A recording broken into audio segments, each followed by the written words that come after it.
Good afternoon and welcome to the Nonprofit Exchange, Leadership Tools and Strategies.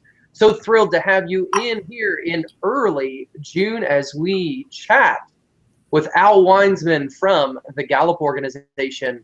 Really excited to share with you some great news. Later on this week, we will be launching the June issue of Nonprofit Performance Magazine. If you're interested in taking a look at that issue, you can check it out centervisionleadership.org/magazine, and that issue will be up later on this week. So stay tuned. We'll be tweeting about it very shortly. If you enjoy the conversation today, I want to encourage you to join us on Thursday evening at 9 Eastern for hashtag nonprofit chat. We're going to dig deeper into the questions surrounding strengths and how you implement those in your organization. But without further ado, so thrilled to have Al Weinsman with us. Dr. Al Weinsman is a senior consultant with the Gallup organization. He has spent 15 years on the ground with Gallup, seen a lot of change over the years, but has been central to a lot of the work that they've done in bringing the strengths-based approach to organizations all over, not only the country, but all over the globe. Al, thanks for joining us. Absolutely. Thank you, Todd, for inviting me. It's great to be here with you and your guests this morning. Absolutely. So, Al, I'm sitting here and I've seen a lot of talk about strengths. People constantly bandy that term around. But would you, for just a second, take us on a little bit of a history tour? Where did this concept of strengths come about, and how have we reached from that point to today? Sure, love to. It really began with the work of Dr. Don Clifton. And Don Clifton came back from World War II and decided he wanted to spend the rest of his life making a positive contribution to the world. And so he went into psychology. He was the head of the educational psychology department at the University of Nebraska. And one of the things that Don noticed in psychology is the focus on what's wrong. That there were very, very few studies on what's right with people. And Don was really a questioning mind, and he really kind of posed this that kind of started the foundation of his work. What would happen if we begin to focus on what's right with people instead of fixating on what's wrong?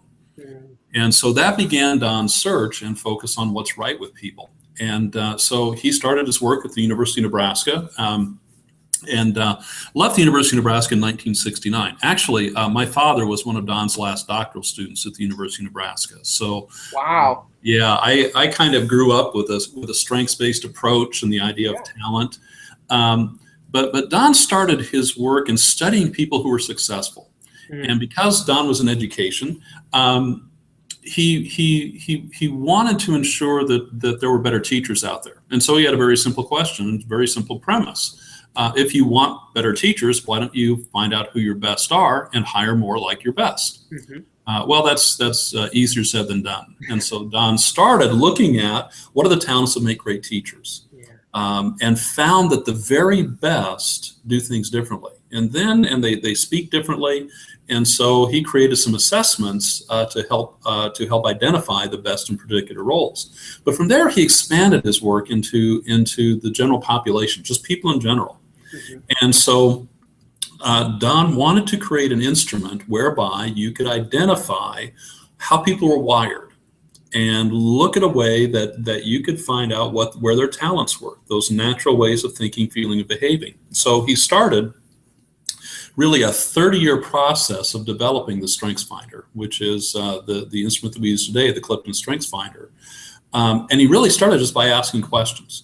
And he asked thousands of questions. The original research around the Clifton StrengthsFinder are interviews with 2 million people to find out where their talents and strengths lie. So he asked the questions, and then let's see what the answers tell us. And from that, he identified 34 themes of talent. And a theme is a group of talents. And so when you take the Clifton StrengthsFinder, you get your top 5 out of those 34 themes, what we call your signature themes that identify the ways in which you're naturally wired to think, feel, and behave. Just before Don's death in 2003, he was named the father of strength psychology by the American Psychological Association. And really, Don said one time, just as we were developing the online version of StrengthsFinder, wouldn't it be something if 1 million people took this? Do you think we could get 100,000? Well, just last week we passed 12 million people worldwide who've taken the Clifton StrengthsFinder. Wow, yeah. 12 million. 12 million. Yeah, and so the whole idea of strengths has really taken off, and the idea of focusing on strength, because what Don found in his research is that the very best in a role focus on their strengths. They develop their strengths. They focus on what they do best, and instead of trying to fix their weaknesses, they manage them so they don't get in the way.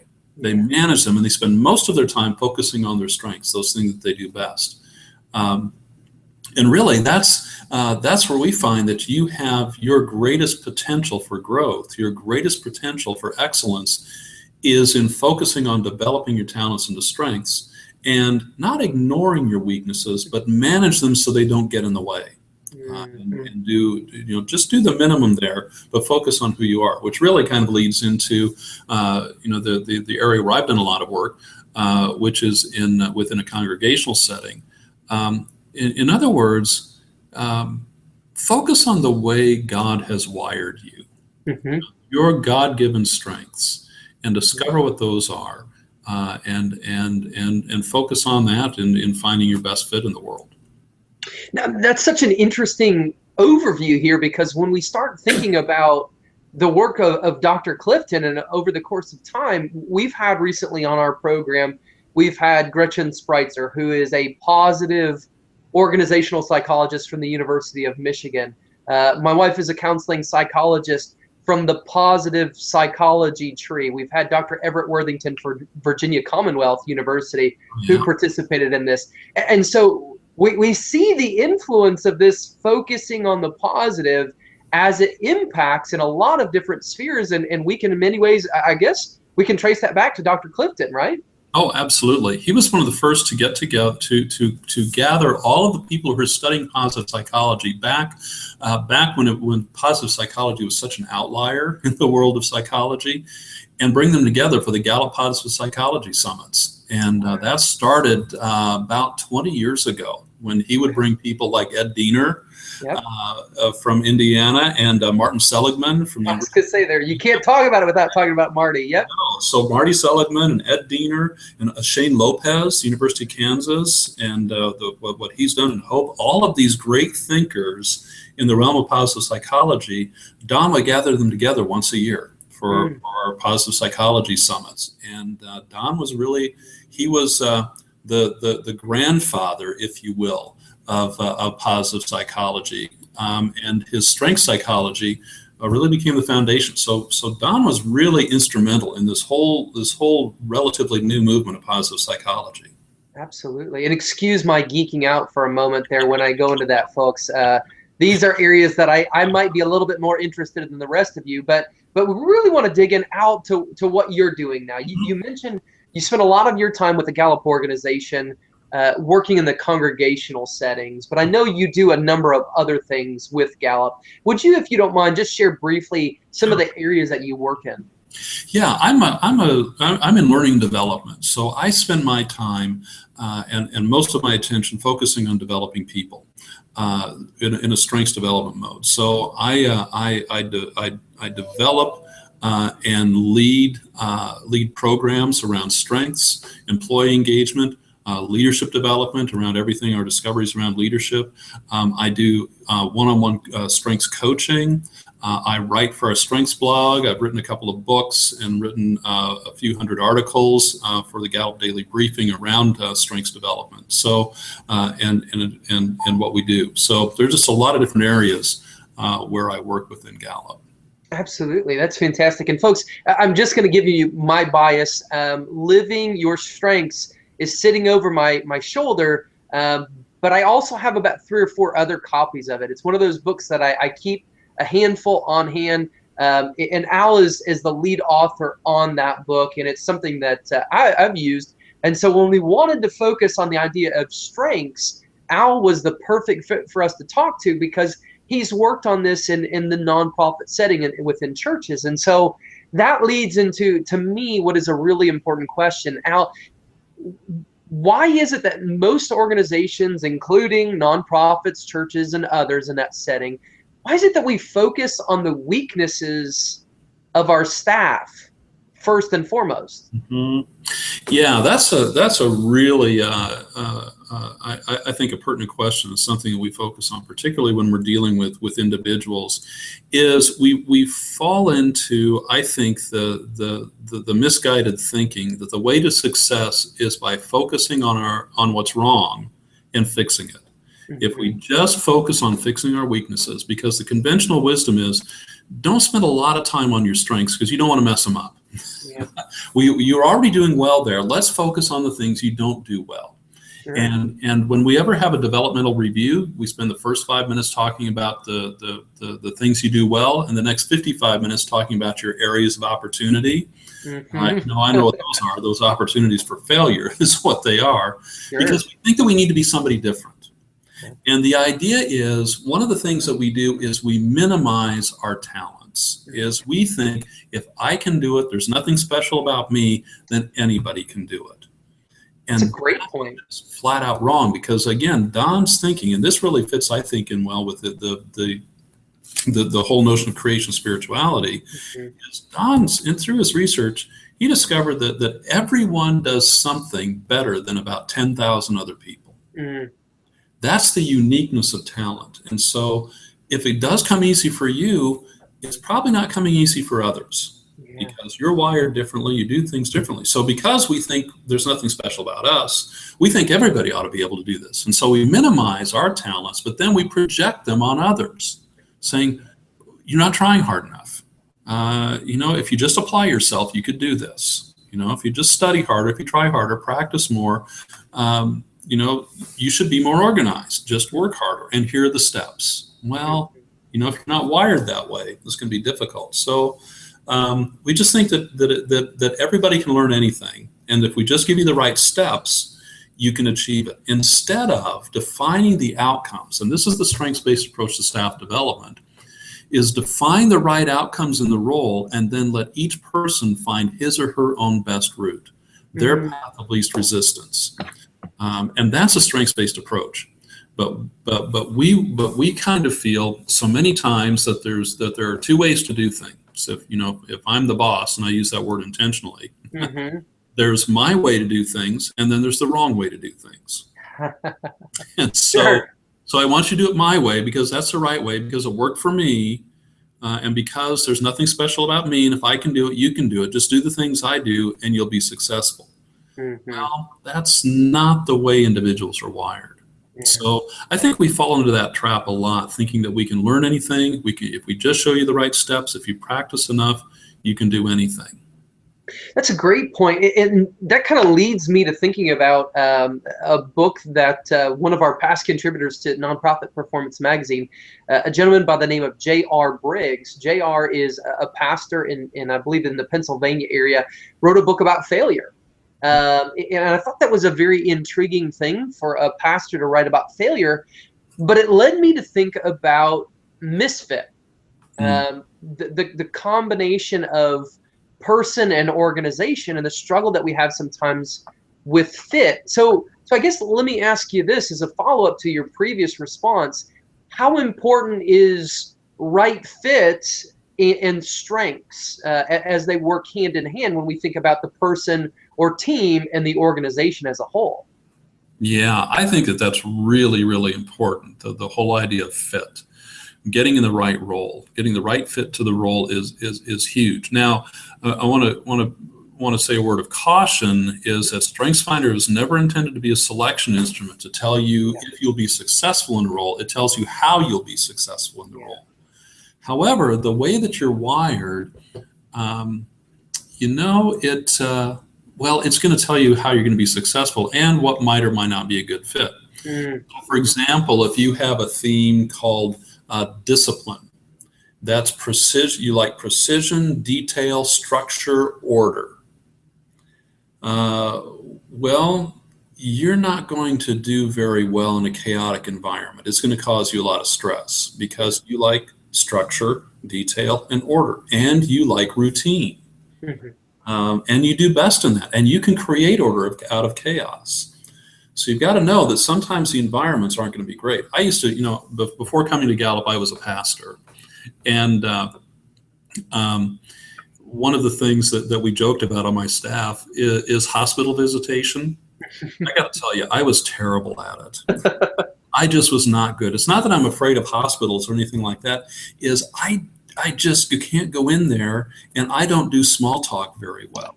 Yeah. I'm not the most brilliant conversationalist, and so it was just a struggle for me. And so, that was kind of our joke on the staff, is that, you know what, if I show up, you're really sick. But here's the thing: I knew that about myself. But what I could do very well was train other people to be great hospital visitors and create a team of visitors who could go do that and be the representatives of the church and who loved it and were great at it. And so again, that part of the role, hospital, calling on people in the hospital, is incredibly important in pastoral ministry. But you don't have to do it the same way. You don't have to do it the same way. You've got to find, as a leader, what is it that you do well? And for a while, I felt really guilty about that. I felt really guilty because I should be able to do that. And what's wrong with me? And why am I not better at this? Well, I'm just wired differently. And so, however, knowing that that's important, I can train people to do that and take advantage of their talents. And that's kind of what I think what leadership is all about, particularly in the church world, is it's about equipping people for ministry, helping people discover what they're called to do in their be and how they're wired, and then equip them to do that. And that, I think, is just kind of I think that's a biblical model, by the way, of ministry. But I also think, too, that somehow we think that we hire clergy and staff to do ministry for us. But that's not the way it works. Anyway, I'm going to get down off my soapbox. No, this is great. And I think there's something about that guilt piece that you identified that is a really hard piece. And I know we talk about kind of the social benefit sector, that sector at which, we're seeking to bring positive impact to our society, whether it's in religious or faith-based organizations or whether it's in other community-based organizations. But I think a lot of times we do hold on to that piece of guilt that we don't fit somebody else's image of something, and we've got to identify who exactly we are. And so I think maybe that next question that follows is, so somebody comes to you, Al, and I obviously kind of know where this is going to go, but we hear these kinds of things a lot. I don't know what my strengths are. What do I do? How do I go? And I mean, I might suggest a number of these books behind me, but how do you start that conversation with someone else? Well, I think you can, and I think taking the Clifton Strengths Finder is a great way to do it. You can do it through one of the books, or you can do it online through the GallupStrengthsCenter.com, where you can purchase a code for about $9 and take the Strengths Finder and get your top 5. That's a great way to do it. But you don't want to stop there, because you can look at that and say, okay, I've done that. Now what? Well, I think it's having that conversation. And if you're a strengths-based leader of an organization and believe in a strengths-based approach, that's one of the places to have the conversation. But you also can have those conversations with the people without taking the Strengths Finder about some of the things that Don called the clues to talent. So, for example, what are your yearnings? What kind of activities are you drawn to? What are the things you naturally, what kinds of things do you want to do? Where have you experienced rapid learning, that you just pick up things on very quickly, that they told you once and you got it? They don't have to tell you again.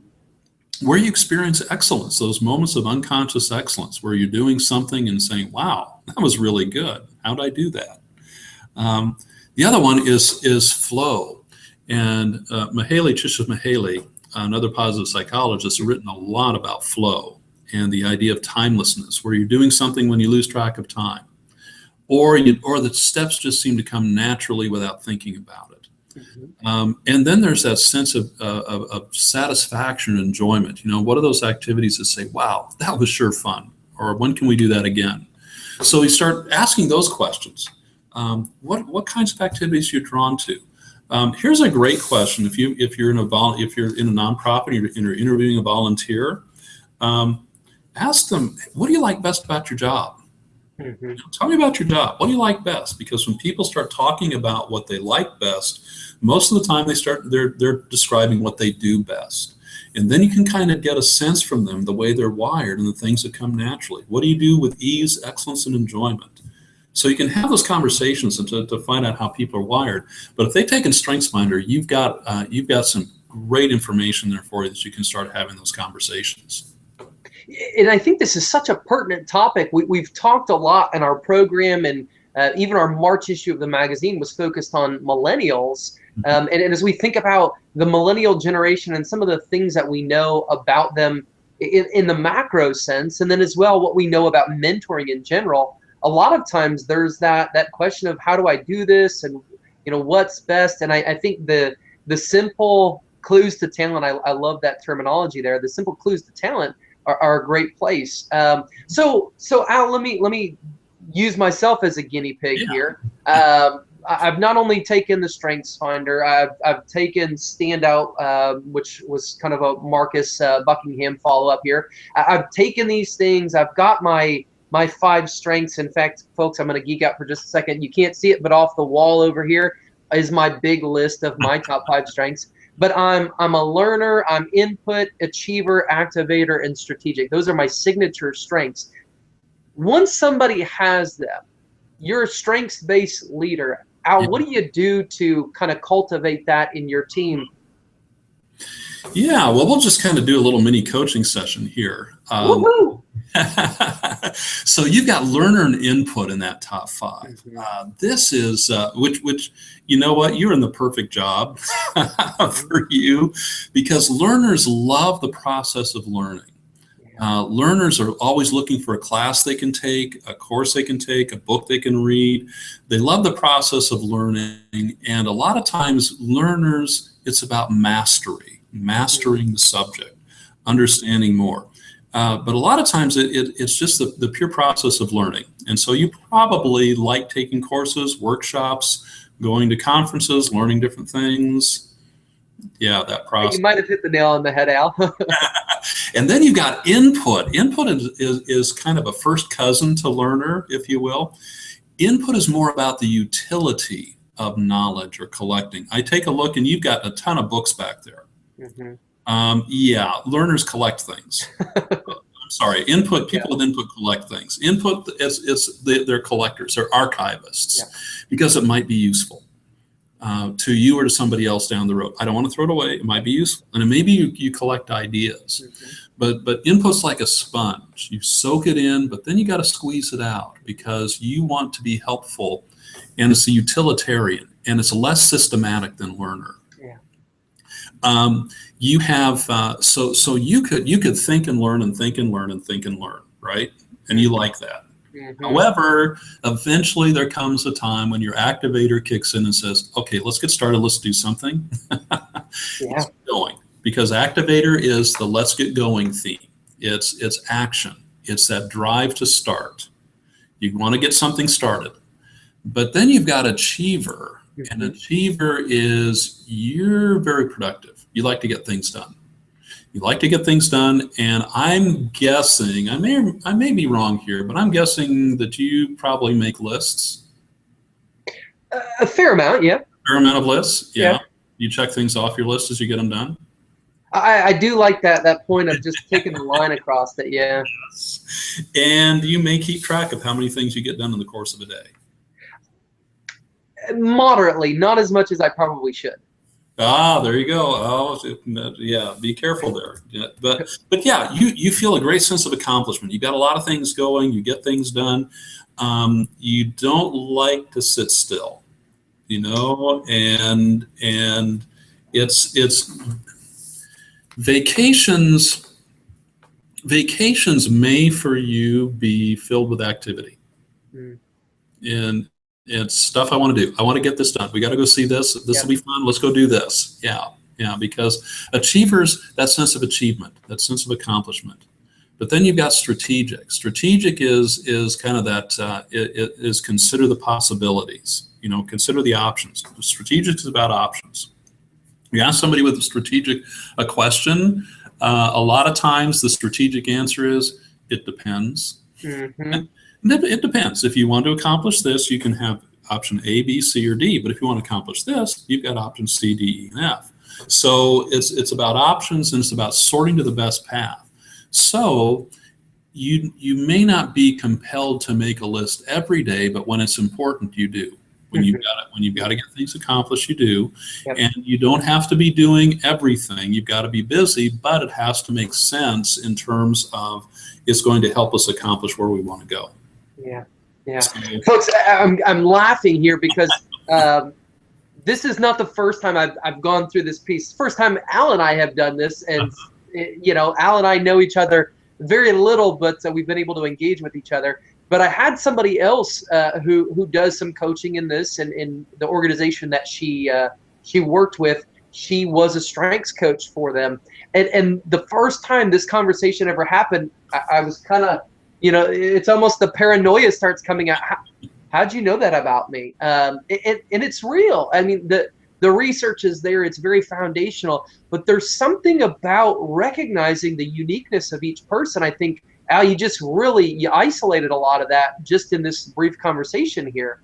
So now we start thinking about, that's me, and if we were to flip and we were to turn towards your strengths, and we were talking about them before we went on air, folks, Al's strengths are so amazingly fit for him and his work as a consultant, the way he sees, the way he thinks, that futuristic ideation past. But now let's take our organization, and whether that's a church, as you've done in Living Your Strengths, that's a nonprofit, and we start thinking about the uniqueness of all of our people. How do we start bringing that together to find a real strengths approach for our organization, Al? Yeah, that's a good question. And a couple of things as we start. You mentioned millennials, there was some research that came out, I think, a week ago or so. Most older employers think that millennials want two things. They want to make a lot of money, and they want promotions right away. If you ask millennials what they want meaningful work. They want it to be meaningful. And so this is where a strengths-based approach comes into play, is meaningful work. And part of doing meaningful work is being able to do what you do best every day. And so then I can do meaningful work because it fits who I am and I'm making a difference. So if in nonprofits, if you're working in a nonprofit organization and are dealing with volunteers, the other thing too is the demands are so high on nonprofits now that you really can't afford to have the wrong people in the wrong role. Just from efficiency and being able to deliver the services that you want to deliver, you've got to have the right people in the right role, and you've got to help people do what they do best every day, because you can't afford not to. So you start the strengths-based approach, and start by defining the outcomes in the role. Do we have the right people? Jim Collins said you got to get the right people on the bus. Well, you got to get them on the right seat on the bus too. And if you got the right person on the bus, get them in the right seat. So what makes sense for them? And one of the things that StrengthsFinder can help do in having strengths-based conversation is help people self-select into the roles that they feel will fit them the best. So why do you think you could do this well? What do you bring that could make this happen? Let's figure out the way you're wired and what makes a fit for you. And so those are, so again, a lot of times in nonprofits, particularly in the church area, we have so many slots to fill. And the way we determine if you're qualified is, number one, do you breathe regularly, and you show up about half the time? Then you're qualified, because we want to make sure, we want to lower the bar. But what would happen in our volunteer organizations if we started with you? if we started to find out the way that you were wired and then find an opportunity that fits who you are. Mm-hmm. So we start with you, not with us. Mm-hmm. We start with you. And that's a strengths-based approach, is you start with the people, find out the way they're wired, find out what they're called to do, and then find or create a right fit for them. Yeah, that's such a reverse paradigm from what we're so used to. And yet, I think, folks, as we listen to this, we're probably nodding our head going, wow, that just makes so much sense. And yet we've got to flip our current practice in order to implement some of these things. Yeah, and what we find too is when you do that, it builds people's confidence. And when people have confidence, they can stretch, and they feel more confident going into things that say, I never really thought about this before, but because I've been successful and I'm confident in what I've done before, maybe I can do something very, very different. And so you've got to help people build confidence and resilience. It's a great point. I worked in some experiential learning environments, and we often talked about we have our comfort zone, our learning zone, and our danger zone. And too often I think we're either throwing people into their danger zone or just letting them sit in their comfort zone. And we're failing to have that growth, that stretch, as you talked about, in that learning zone. So that's a great approach. Al, I love this stuff. I think that there's so much here for each one of us. So somebody's coming to this and they're not familiar with Gallup. They're not familiar with the strengths-based approach. What's maybe that first step for them to continue this conversation and to dig in deep? Where should they go, or what resources should they pursue? Well, a great place to go is just our homepage, gallup.com. And then you can start finding on strengths-based development, employee engagement. Now, you'll see a lot of our news feeds on that front line from all of our polling. It's the same company. Gallup, the Gallup poll is just one part of our business, but most of what we do is human development. So you can go there. Another place to go, which would give you some place to look, is, as I mentioned earlier, gallupstrengthcenter.com. And when you go there, you can take the Strengths Finder, but then there's also resources for coaches to find out more. If you want to read some of the things around coaching, the Strengths Coaches Playbook, and the blogs that are there, and some of the other aspects. There are other. And then if you go to YouTube and just Google Strengths or Strengths Finder, we've got a number of YouTube videos around introductory videos around each of the 34 themes of talent. We've got a number of things there on YouTube, so we've got a YouTube channel as well. So those would be some places to start. Again, any of the Gallup books would be a good place. StrengthsFinder 2.0 is great. Now Discover Your Strengths, the very first book that was written over a decade ago. My book, written with Kurt Liesfeld and Don Clifton, Living Your Strengths, looks at strength development within a congregational setting. So those are a number of those places you can go. Absolutely. So a lot of resources out there, no matter whether you're the beginner or you're somewhere more advanced in your understanding of the strengths approach. The real key here is that we think that there's such a deep and important value in each of us understanding our own uniqueness and really living in the place that is our strength. We all become, I think, more human as we're playing in a role that fits us. We understand our innate gifts, and there's something about that day that you do the things that you love. I hear all the time in career development circles, people talk about, oh, they left that career to do something they're really passionate about. And I say, well, what would it look like if we're really passionate about our work? We're really passionate and we're living in those places. And I think the strengths-based approach is one of those things that can help us to identify the areas that we can really flourish and we can live flow, as Mihai Csikszentmihalyi talks about. So love the concepts here. Al, thank you so much for joining us. There's so many things I think that each of us can take away from this conversation, and I'm certainly hopeful that our audience here, as they continue to share this and grow this, will think about next steps in their organization and be able to contact somebody like yourself to be able to say, how do I really grab hold and maybe go to the next level and finding some coaching, finding a workshop or something like that might be in my area that I can learn more. Absolutely. So, yeah. Thank you so much for joining us. Folks, we're thrilled to have you in as we talk about these conversations. The reason we have great thought leaders like Al on is because we believe it's important for us in this social sector to be able to challenge where we're at, to think about where we can learn from others, whether it's in our sector or outside of our sector, and move forward in such a way that we can flourish and bring greater impact on our communities and on our world. So thank you for joining us. Thrilled to have you in. Again, remind you, please join us Thursday night, 9 p.m. Eastern. We're going to be digging deeper into this conversation at #NonprofitChat. Again, Todd Greer from Center Vision Leadership Foundation. Thanks for joining us. Have a great day.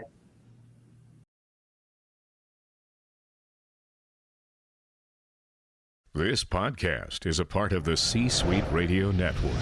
For more top business podcasts, visit c-suiteradio.com.